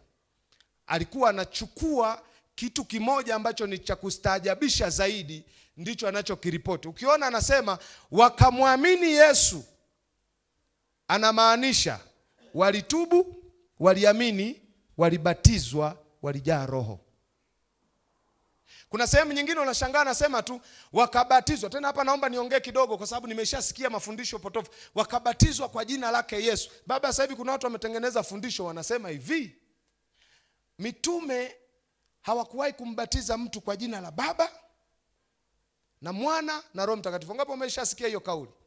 Wanasema walimbatiza tu kwa jina la Yesu. Na kabisa unakuta mtu mpaka anatoa macho, wanasema mitume walielewa. Sasa hivi Yesu na Baba unamtenganishaje? Yesu na Roho Mtakatifu na mtenganishaji. Sasa ngoja tukubali wazo lao, alafu Luka atuandikie sasa Injili ya Luka kwenye kila tukio la kubatizwa. Na ukisoma Matendo ya Mitume, tukio la kubatizwa ndio limeongoza kwa kuripotiwa. Kila tukio aandike hivi: wakabatizwa kwa jina la Baba, Mwana na Roho Mtakatifu. Sura ya 2 hiyo. Uende sura ya 3, wakabatizwa kwa jina la Baba, Mwana na Roho Mtakatifu. Sura nyingine zina matukio ya kubatizwa hadi 4. Kwenye kila tukio aandike wakabatizwa kwa jina la Baba, Mwana na Roho Mtakatifu. Alafu ndio msomaji. Kingetuboa sana kitabu cha Matendo ya Mitume. Na Luka na akili timamu anaandika ili watu wasiboleke. Anachukua tukio moja ambalo hilo tukio linawakilisha matukio mengine, lakini ukiangalia kwa muktadha, kwa ujumla wake, utaona kila aliyeokoka alifanyiwa mambo 4. Kuna mtu ananielewa nini ninachosema? Bwana asifiwe. Na kwa nini naweka msingi huu? Unajua tuna waongofu wapi hapa na hizi hatua zinafuata. Kwa hiyo wewe uliyeokoka umeshachukua hatua kubwa ya kumwamini Yesu, umeingia tayari kwenye mchakato wa kutubu, unatakiwa kuishi maisha ya toba, utafuata ubatizo, na unachotakiwa kutarajia ni kupokea Roho Mtakatifu. Ndipo unaanza kusema sasa nimeokoka. Safari inafanyaje? Inaanza. Ikija milima wewe umo, yakija mabonde wewe umo, ikija shida unaendelea mbele mpaka tutakapofika mbinguni. Kwa nini? Kwa sababu vile ulivyopaswa kuwa navyo unapookoka, kama neno la Mungu lilivyosema, unakuwa umevipata vyote. Siku moja Waebrania walifanya makosa. Walianza kuikana imani. Alafu mwandishi akawaandikia sura ya 6. Na ndio kwa mara ya kwanza akaziweka zile 4 sehemu moja. Anasema, nyinyi Waebrania, nini kilichowakuta? Naongea kwa lugha ya rahisi ili uweze kunielewa. Mnatulazimisha sasa, badala sasa hivi tungekuwa tunawafundisha mambo ya mbele zaidi, mnaturudisha nyuma tuanze kuwafundisha mafundisho ya awali ya msingi ya kukulia wokovu. Afu akataja mafundisho yanayohusu toba na mabatizo na imani na kuwekea mikono. Unaziona zile hatua zote 4 ameziweka pamoja, kwa sababu ndio ulikuwa msingi wa mitume wote. Ndio maana kanisa la kwanza sasa naanza kuelewa kwa nini lilikuwa na nguvu na kwa nini sisi tunayumba. Haya mambo 4 tumeyapuuza, na Mungu atusaidie. Sema amina. Tunayafanya lakini sio kwa ukamilifu. Na naomba nikwambie, ukisoma nyaraka za Paulo pia utaenjoy kitu kimoja cha ajabu kidogo. Paulo alikuwa anaenda Korinto, anahubiri Injili, wanaokoka, wanafanyiwa haya matendo yote, wakijaa Roho Mtakatifu. Paulo alikuwa akiona tu wamejaa Roho Mtakatifu, anaenda sehemu nyingine. Alafu baadaye akipata taarifa kwamba Wakorinto wameanza kuishi maisha mabovu. Unajua kila kiwaandikia alikuwa na tabia ya kuwakumbusha mojawapo ya tukio linalofanana na tatizo lao. Ngoja nikuonyeshe baadhi ya mistari kwa mfano. Ukisoma Wagalatia, ngoja nianze na Warumi 6 mstari wa 3 hadi wa 4. Hizi nani zetu zinaonyesha hapa, zingekuwa zinatusaidia. Warumi sura ya 6 mstari wa 3, angalia anachosema. Hamfahamu ya kuwa sisi sote tuliofanyaje? Tuliobatizwa katika Kristo Yesu, tulibatizwa katika mauti yake. Endelea mstari wa 4. Basi tulizikwa pamoja naye kwa njia ya ubatizo katika mauti yake, kusudi kama Kristo alivyofufuka katika wafu kwa njia ya utukufu wa Baba, vivyo hivyo na sisi tuenende katika upya wa uzima. Unaona anachokisema? Anawaambia hivi kwa lugha nyingine, ninyi kumbukeni ubatizo wenu ulikuwa unamaanisha muenende katika upya wa uzima. Maana yake katika matatizo yaliyokuwepo kwenye kanisa la Rumi na kwenye dhambi ambayo ilishaanza kuwasumbua au mwenendo ulioanza kuwasumbua, Paulo aligundua wamesahau ubatizo wao. Kwa hiyo utagundua tatizo lolote alilokuwa akilishughulikia, hashughuliki na kinachoendelea wakati huo, anashughulika na msingi walivyoanza safari yao ya wokovu. Umenielewa nini ninachosema? Sinaongea taratibu, naeleweka? Ukisoma Wagalatia sura ya 3 mstari wa 6, utaona pia anawaambia kitu Wagalatia. Na kwa sababu ya muda andika tena hapo hapo mstari wa 26 na hadi wa 28. Anasema kama vile Ibrahimu alivyomwamini Mungu akahesabiwa haki, fahamuni basi ya kuwa wale walio wa imani hao ndio wana wa Ibrahimu. Kule kwa Warumi aliwakumbusha ubatizo. Kwa Wagalatia anawakumbusha imani.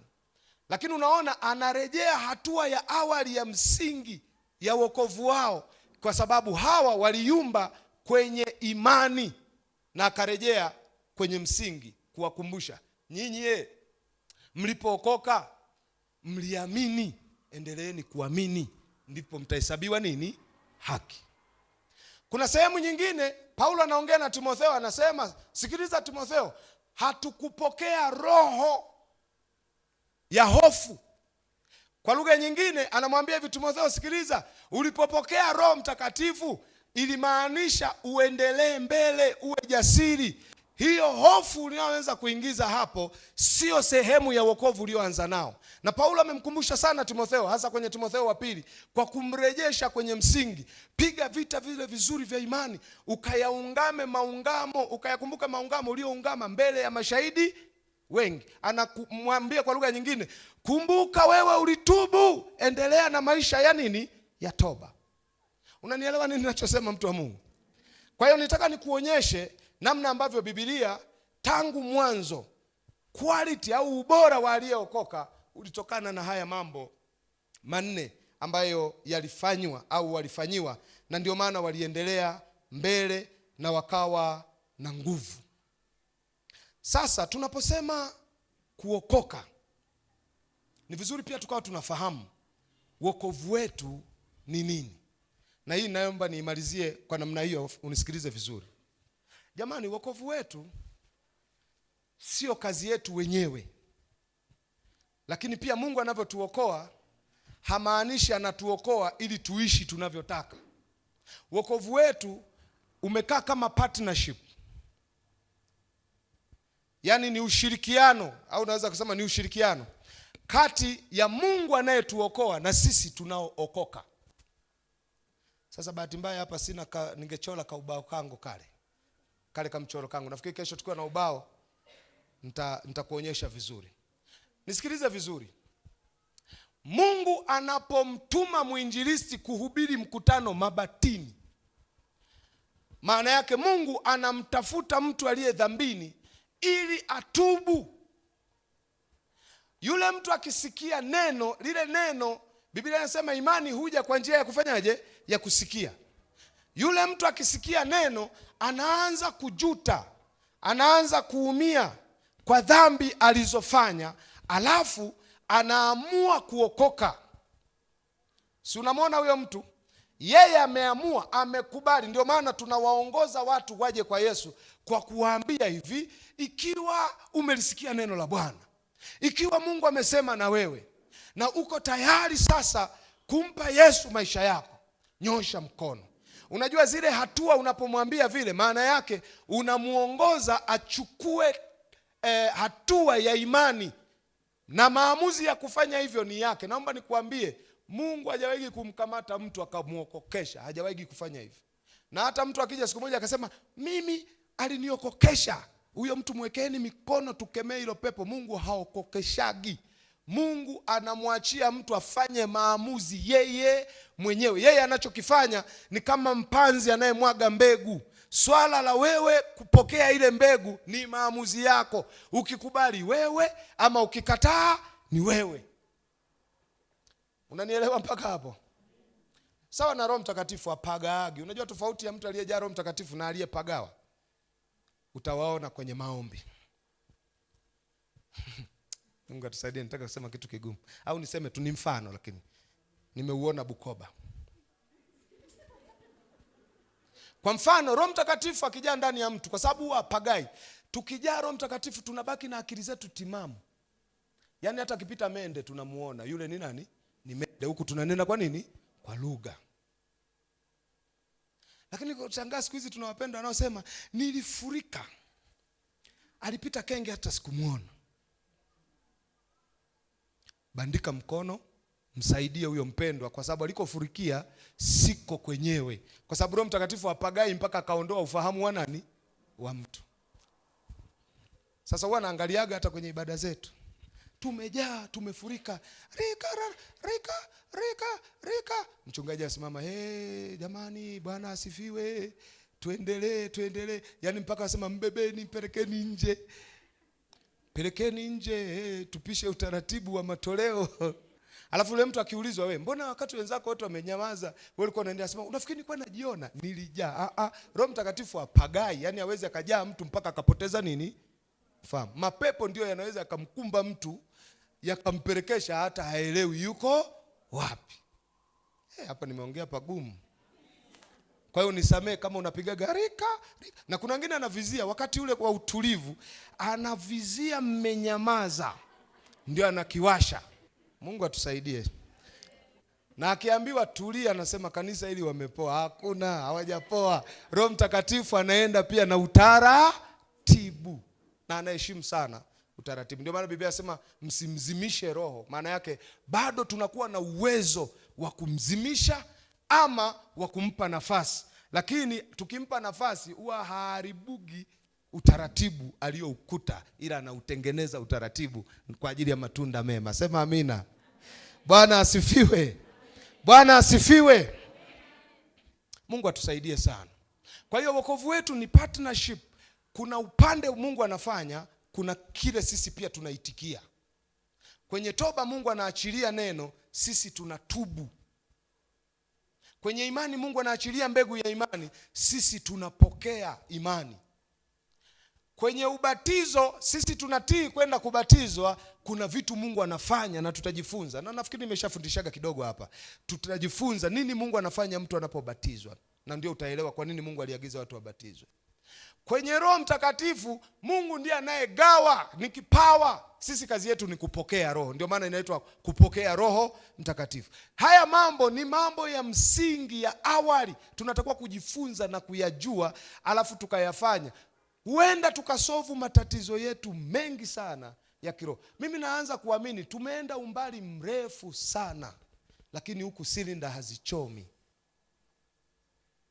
Mpaka tumeanza kuwa disappointed.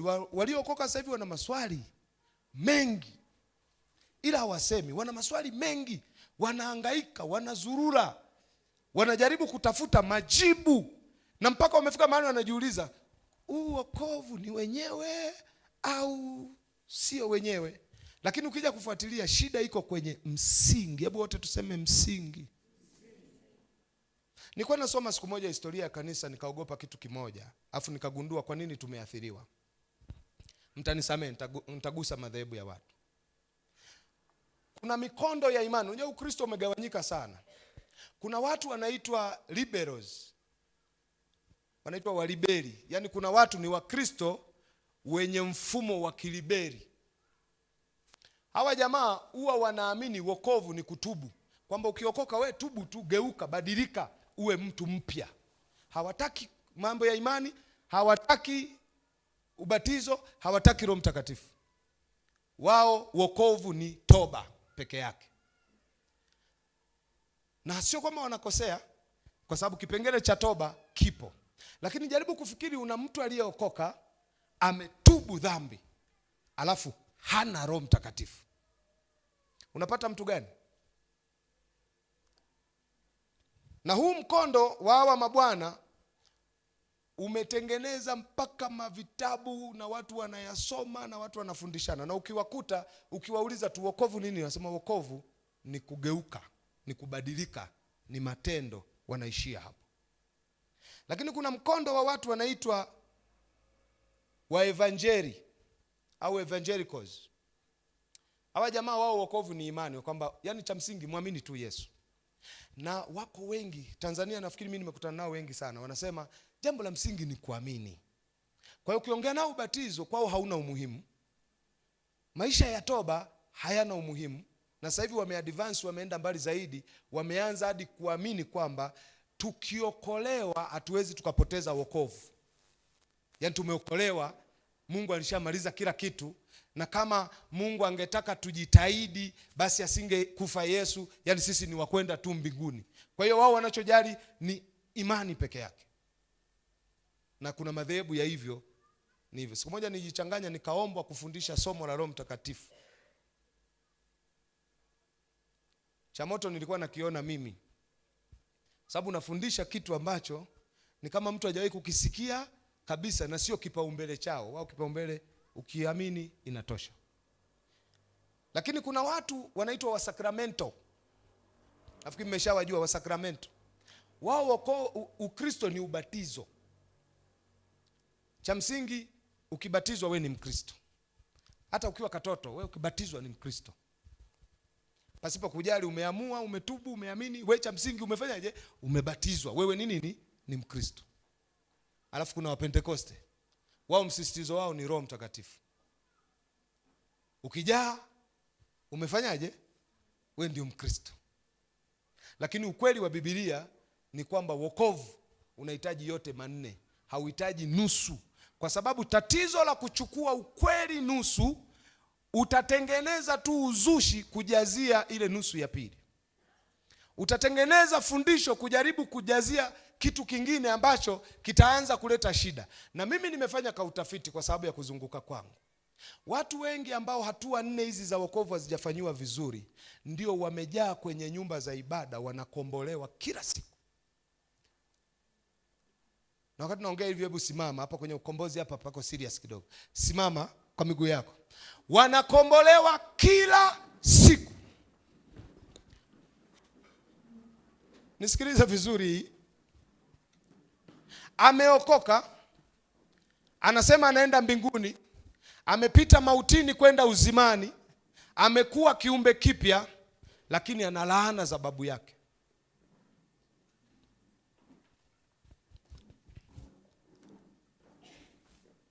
Ana laana za shangazi. Na anakombolewa mwaka huu. Mwaka kesho tena kwenye ukombozi anakombolewa tena. Hivi wa Kristo, ili tofali nyaya zimekaa vizuri. Unajua mimi kuna wakati wanawazaga. Sasa kama najikomboa mwaka huu, mimi na dada yangu mkubwa niliwahi kumuuliza, komboa hii familia huu mwaka wa 7, ulivyotukomboa mwaka kilipelea nini ambacho kabidi mwakani tena ngoma irudiwe? Kakomboa mwaka huu, kakomboa mwaka unaofuata, kakomboa mwaka mwingine, kakomboa. Nikamwambia sasa, kwanza unakomboaje? Akasema kwa sadaka. Nikasema ndio maana sasa unafeli. Afu nikawaza kwa akili ndogo tu aliyonifundisha mama yangu Limerut, kwamba kwenye mikataba mtu anapovunja mkataba si huwa analipaga fidia? Si huwa tunalipa fidia? Umevunja mkataba, wewe uliyevunja ndio unawajibika kulipa fidia. Hivi tunamwona shetani ni mbumbumbu sana. Kuwa babu yangu Mwasongwe alifanya ibada za kuloga ukoo mzima, akaua watu 7. Kwa mfano, natolea mfano, ngoja nitolee mwenyewe. Maana yake amefanya agano kwa ajili ya ukoo wetu na damu za watu wangapi? 7, si ndio? Hivi kweli Ambwene ambaye ni memba wa ukoo, nikagundua hii familia yetu hatufaulu kwa sababu tuna laana ya Mwasongwe. Ndio maana shuleni wote ni mambumbumbu. Kwa hiyo tunabidi tujikomboe. Alafu tunajikomboa kwa sadaka yetu ya kwenye bahasha, nimeweka 10,000. Twende tu kwa akili ya kawaida, usizame kiroho hapa, akili ya kawaida. Alafu ninaenda kukomboa agano ambalo lina damu 7 za watu. Shetani ni mbumbumbu kiasi hicho eti 10,000 ikanikomboe mimi. Jamani, naomba mnijibu. Msimchukulie poa, shetani zimo kichwani, naye hesabu anajua. Shetani ni mshtaki, anaenda mbele za Mungu anasema, haka kajamaa kametoa sadaka haitoshi 10,000. Yule alitoa damu za watu wangapi? 7, haitoshi. Ndio unaanza kuelewa. Ndio maana kila mwaka inabidi sasa buku 10 iende. Na tukiona ueleweki vizuri, tukikuangalia nasema leta sadaka inayouma. Mimi ndio naanza kuelewa ukombozi wa damu ya Yesu. Unajua kwa nini alikufa? Alipoona kuna waliotukamataga kwenye miungu yao na kwenye laana zao na kwenye giza zao, walitoa hadi damu za watu. Na naomba nikwambie, kitu expensive kuliko chote duniani ni maisha, ni uhai, ni nafsi. Akagundua kuna watu walituuza sisi kwenye makoo yetu, kwenye mafamilia yetu, wakatuuza kwa mashetani. Lakini damu zile za waliouzwa zilikuwa nazo zina kasoro. Yaani kwa mfano ndio wamekutambikia, yaani wewe, yaani wakuchukue leo wakutambikie ili familia yenu muwe matajiri. Ni kweli watakutambikia, tutakulilia kama Mwanjisi anasema bandire babo, si ndio? Lakini utakuta hiyo damu yako ina malaria. Wewe mwenyewe ulikuwa na gundu uliyetolewa kafara. Haukuwahi kufanikiwa kwenye maisha yako yote. Yesu unajua alichokuja kukifanya?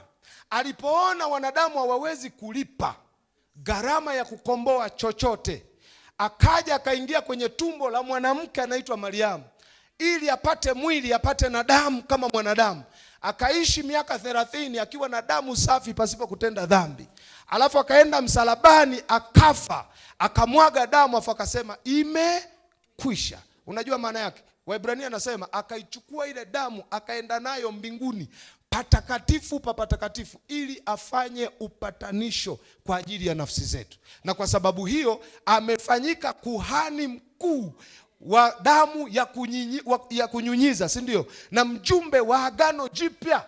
Kwa lugha nyingine, ile damu inaendelea kutukomboa ya Kristo. Kwa hiyo shetani akija na matambiko yake ya kina Ambwene, nilitoa kafara, walinipa watu 7. Yesu anasema ilete hiyo damu, afu analetwa au vibabu vyetu, sio na kina anko vimekuja pale vimekondeana, vilitolewa kafara. Damu zao chafu. Vingine vilikuwa vivuta sigara ukuti. Alafu Yesu anaileta damu yake, anasema sasa mimi nilimkomboa Ambwene kwa damu yangu ya thamani. Unajua nini kinachotokea? Damu ya Yesu inashinda sadaka zote na maagano yote na matambiko yote. Alafu mimi nahesabiwa kuwa niko nini? Niko huru. Utajikomboa, utaweza? Kuna mtu ananielewa nini ninachosema? Lakini ukiwafuatilia wa ndugu, unaweza ukawalaumu, ukawahurumia wanavyohangaika. Usifikiri wanahangaika bahati mbaya. Sio bahati mbaya. Ukiwachunguza utakuta kwenye hatua ya toba hawakuwa sawa, hawakufundishwa vizuri. Kwenye imani hawajui hata wanachoamini. Kwenye ubatizo walikwepa, na mpaka sasa wamesimama wanabishana. Mwingine anasema utimiza yote. Mwingine anasema Ezekiel 30 ngapi, nitawanyunyizia maji safi nanyi mtakuwa safi. Kwa hiyo umegeuka, imekuwa debate ya kubishana, mmoja wa kunyunyiza, mwingine wa kuzamisha. Alafu tukasahau agizo la yeye aliyetukomboa, akasema batizeni. Kwa sababu ubatizo ni mazishi, ubatizo ni utakaso. Sasa utachagua mwenyewe, ukifa tukuzikeje? Tukuzike nusu au mzima? Tukikuzika nusu, uchuro huo ujue. Utachagua mwenyewe, uoge mengi au uoge machache. Mimi siamini anayenawa anaweza kawa msafi kumzidi anayeoga. Kuna mtu amenielewa nini ninachosema? Na hizo ni hatua Yesu aliziweka, na ndio nawaelewa watu wanaitwa mitume na manabii. Wale jamaa wana akili. Watu wengi waliokwepa kwa mfano ubatizo, na ndio wengi wanalaana. Wakienda kukombolewa, unajua wanachowapa? Maji. Ukikwepa ya kubatizwa, hutakwepa ya kuweka kwenye nini, kwenye mikoba. Hutakwepa ya kunyunyiza na nyunyiza. Na sasa hivi tumekuwa ganga kienyeji. Mungu wa Ambwene, na nyunyiza, na mwagia. Siko hapa kulaumu mtu, ila natamani huyu mtu angejua anahitaji hatua za ubatizo, na Mungu aliziweka mwanzoni. Lengo lake ni kwamba tuishi maisha ya toba, shetani asipate sababu ya kutushinda. Tuishi maisha ya imani, ili hata kama facts za kidunia na mifumo ya dunia imetukataa, tutaapply imani ya Mungu, tutatoboa. Tuishi maisha ya ubatizo, tutakaswe kuanzia mwanzo, tukombolewe kuanzia mwanzo, ili tusiwe na chochote kinachoweza kutufuatilia kwenye maisha ya wokovu. Alafu tukiwa tumejaa Roho Mtakatifu, tusonge mbele mpaka Yesu atakaporudi tukiwa kama washindi. Na ndivyo Mungu alivyoandaa tangu mwanzo. Na hizi ni hatua zinafanyika mwanzoni. Ndio maana wenzetu walipofanyiwa mwanzoni, hawakwenda shule, lakini walifanya mambo ambayo wasomi wasingeweza kufanya. Hawakuwa matajiri, lakini walihubiri injili mpaka dunia.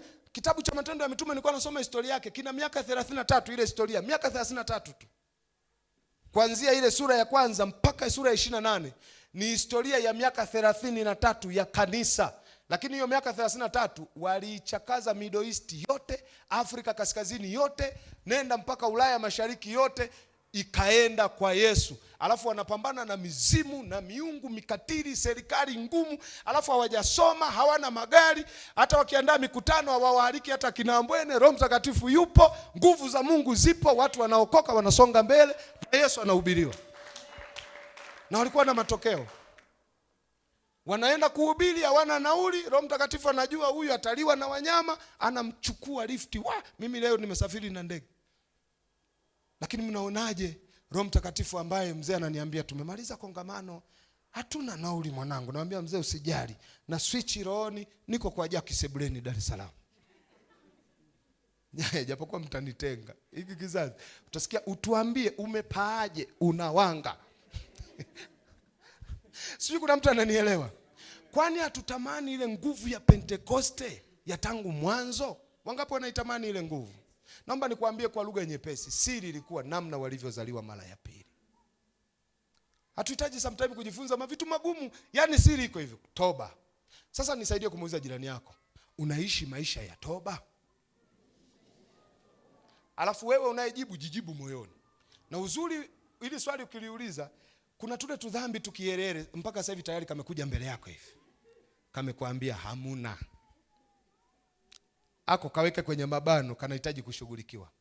Muulize jirani yako, unaamini katika Yesu? Na hivyo vipengele tutajifunza. Leo nilikuwa naweka tu msingi ili ujue tutakuwa tunajifunza vitu gani.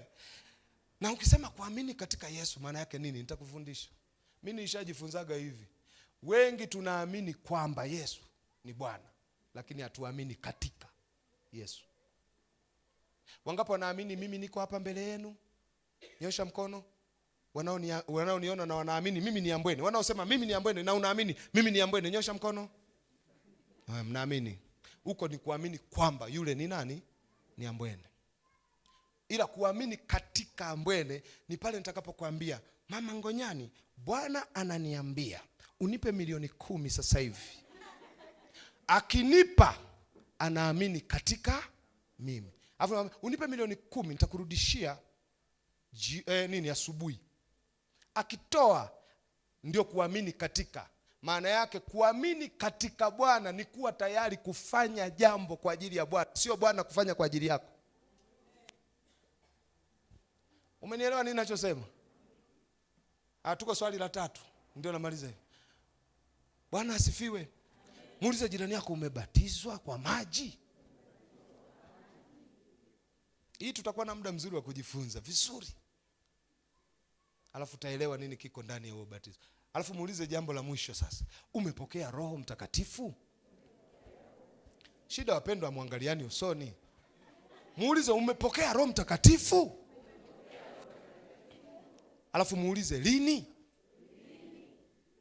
Hayo maswali nataka uondoke nayo. Hivi umepokea au lini? Mimi nimeshaona watu wengi wanakuja kuuliza, hivi mtumishi, kwa mfano siku moja nimelala usiku, nikaota ndoto naombea mkutano mkubwa, alafu naimba, pale nitakuwa nimepokea? Wanaonifahamu mimi majibu yangu ni simple, nawaambiaga hujapokea. Kwa sababu anayepokea huwa anajua. Huwezi ukapokea kitu usijue umefanyaje, umepokea. Tuko pamoja watu wa Mungu? Mbona naona sura zetu zimeanza kuhuzunika? Naye anataka uondoke nayo utafakari, nimepokea? Na ndio mambo 4 ambayo kanisa la kwanza walihakikisha yamefanyika. Na kanisa lililofanyiwa kwa wiki chache sana ni wa Tesalonike. Wiki 2 Paulo alienda kuhubiri Tesalonike. Ikatokea vurugu na fujo kubwa ya Wayahudi. Akajitenga, akakodi ukumbi. Na yule mzee naye alikuwa mtata. Walipomfukuza kwenye sinagogi, akaenda kukodi ukumbi vinatazamana na sinagogi. Alafu waumini 3/4 wa sinagogi wakaja kwa Paulo. Waliobaki wakabeba mawe na marungu, wakasema Paulo anatuchezea. Wakalianzisha, walimpiga mpaka aliyekodisha ukumbi. Alafu wakaja kuleta kesi ngumu. Paulo akabidi wamwambie wale wanafunzi wake, kimbia. Ndio akakimbilia mji mwingine. Akakimbilia, nafikiri alienda Beloya, baadaye akaenda miji mingine. Lakini unajiuliza, kanisa la wiki mbili, nenda kasome waraka wa Watesalonike. Paulo anavyozungumza kuhusu Watesalonike, anasema mioyo yetu ina furaha kwa sababu tumepokea habari zenu za upendo wenu na imani yenu na jinsi mnavyoendelea sana katika Bwana. Wiki mbili. Unajua kwa nini walisimama na waliendelea mbele? Kwa sababu walifanyiwa hayo mambo manne. Na ilitosha kabisa wiki mbili mtu kuwa giant wa kiroho na kuendelea. Kumbe inatosha kabisa hii wiki tukijifunza, tukajaa Roho Mtakatifu. Baada ya wiki ijayo tunakuwa kama wale waliokoka miaka 20 iliyopita, na wote kwa Bwana tunaendelea mbele. Tunachohitaji ni kujifunza. Naomba mpiga kinanda sogea hapa mbele na Mungu atusaidie. Bwana asifiwe. Naamini nimeongea lugha nyepesi naeleweka, si ndio watu wa Mungu? Wangapi wamenielewa? Nitaka niweke msingi tu huo ili uweze kuelewa. Na kesho tutaanza kipengele kimoja baada ya kingine, toba. Walipokuwa wanasema tubuni, kutubu kule kulikuwa kuna maanisha nini? Alafu tutalinganisha sisi tunavyotubu ni sawa na ile ya Biblia. Tukigundua ya Biblia ina vitu ambavyo sisi hatufanyi, tutafanya maamuzi ya kurudi kwenye toba ya Biblia, sio ya kwetu tulioifunga kwa makaratasi ya foil. Waliposema kuamini walimaanisha nini? Kile walichomaanisha kwenye maandiko ndicho tunachopaswa kufanya. Walipobatizwa walikuwa na maana gani na nini walichokipata? Tunatakiwa kukipata kile cha ubatizo wa Biblia. Walipopokea Roho Mtakatifu wakanena kwa lugha.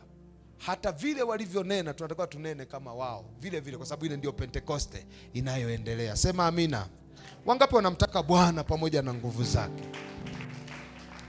Natamani kwa dakika moja tu kwa kinywa chako ukamshukuru Mungu na ukaombe Mungu atujalie zaidi kujifunza, ili mpaka tunapofika mwisho usipitwe, uwe na kitu ambacho unaweza ukakifanyia kazi. Na mimi ni shauku yangu, natamani tuwe tunajifunza alafu tunaenda kuishi tulichojifunza. Tusiwe wasikiaji, tuwe na watendaji pia. Narudi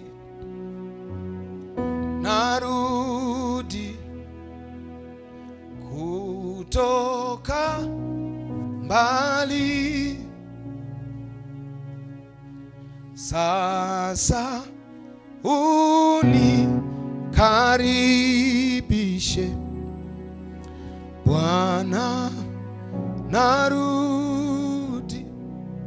Narudi tena,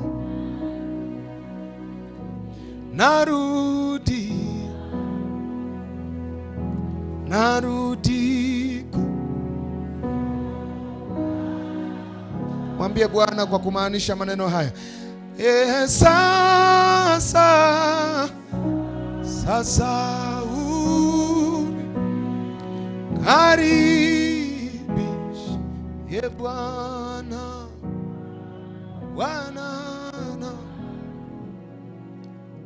Mwambie tena, Bwana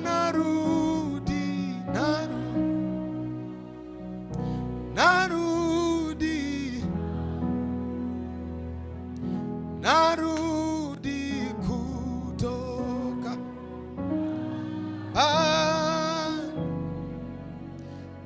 sasa unikaribishe Bwana. Nenda mbele za Bwana, mshukuru Bwana, alafu omba rehema kwa Mungu ili atusaidie kuweza kuelewa hata haya. Bwana Yesu, ni jioni, siku yetu ya kwanza, kama ambavyo wewe umeiratibu imekuwa, na sisi ndio ambao tumepatikana, sisi ndio ambao tumesikia, sisi ndio ambao tumeelewa, sisi ndio ambao umetuleta kusikia maneno haya. Tumeona kwenye neno lako jinsi kanisa la kwanza lile ambalo wewe ulilikabidhi kijiti na likatenda kwa uaminifu na kuzaa watoto wengi mpaka likafika mbali, na wapagani na watu wa mataifa hayo wakasema, wale walioupindua ulimwengu wamefika mpaka kwetu.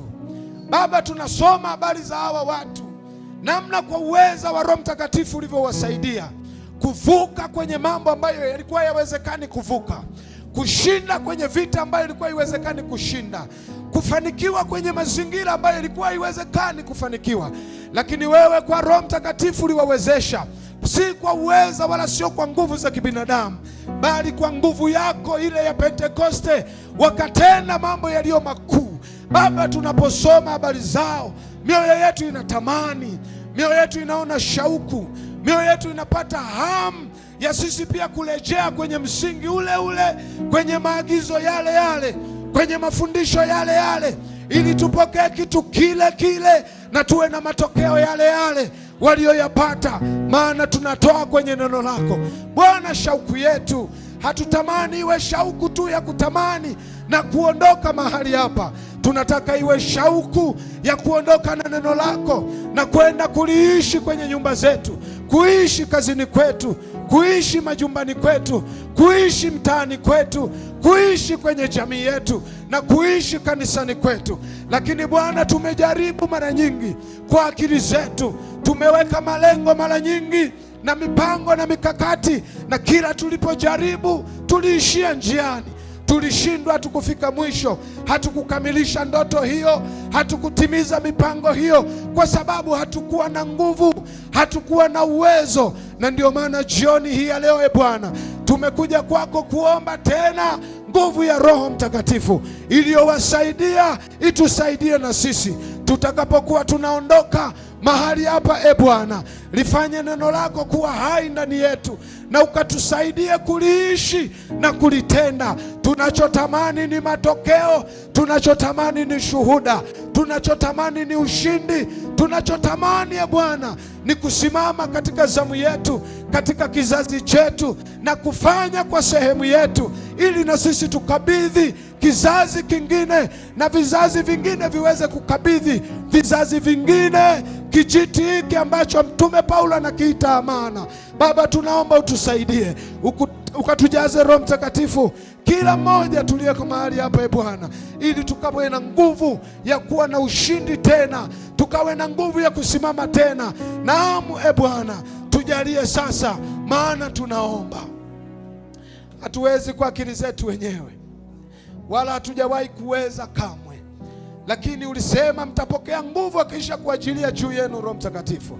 Ndicho tunachokitamani kwa wiki nzima, tunapoanza kujifunza hatua hizi, kama neno lako linavyosema, kuanzia hatua ya toba, hatua ya imani, hatua ya ubatizo na hatua ya Roho Mtakatifu, ambayo wewe Bwana utatuthibitisha, ili tuwe watu unaowatarajia, watu unaowataka, watu unaowakusudia. Na kwa sababu hiyo Bwana, tunakuomba utupe neema hii, utupe msaada huu, utuongoze, utulinde na utusaidie. Tujalie Bwana katika kongamano hili kuwa na matokeo yale ambayo wewe unayatarajia. Hivyo Roho Mtakatifu ukatuhimize na ukatusaidie katika jina la Yesu kuweza kufanikiwa. Ninaokabidhi watu wako Bwana mikononi mwako, watu watakapokuwa wakiondoka uwe pamoja nao katika jina la Yesu.